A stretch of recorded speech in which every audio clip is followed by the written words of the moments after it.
big claim. I'm going to try and back it up.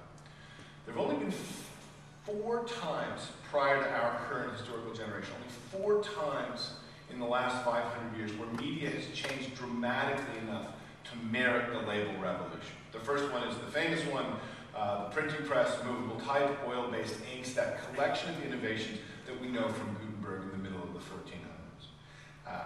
Then, starting about 200 years ago, there was a set of revolutions in two-way communication. First the telegraph and then later the telephone, with messages going back and forth between communicating individuals.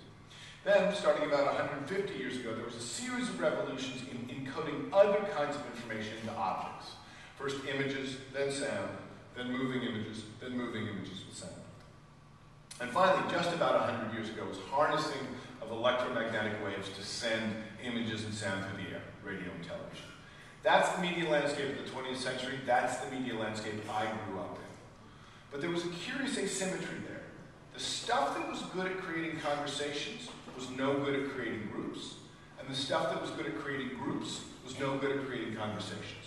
I could talk to one other person, you and I could have a phone call, or I could take the same message and get it to thousands or millions of people, whether I own a printing press or a broadcast tower.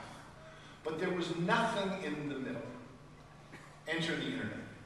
So this thing that looks like a peacock hit a windscreen is Bill Cheswick's map of the internet. Cheswick essentially traces the edges of the networks and then color codes them to see what the interconnections are like, and it is phenomenally dense.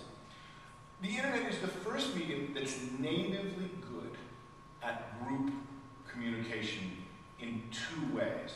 The internet is the first medium that's natively good at not just addressing a group the way magazines or television do, but allowing that group to talk to each other. And so it fills in the gap between the one-to-one pattern, 2-way, of the telephone, and the one-to-many pattern, 1-way, of the television.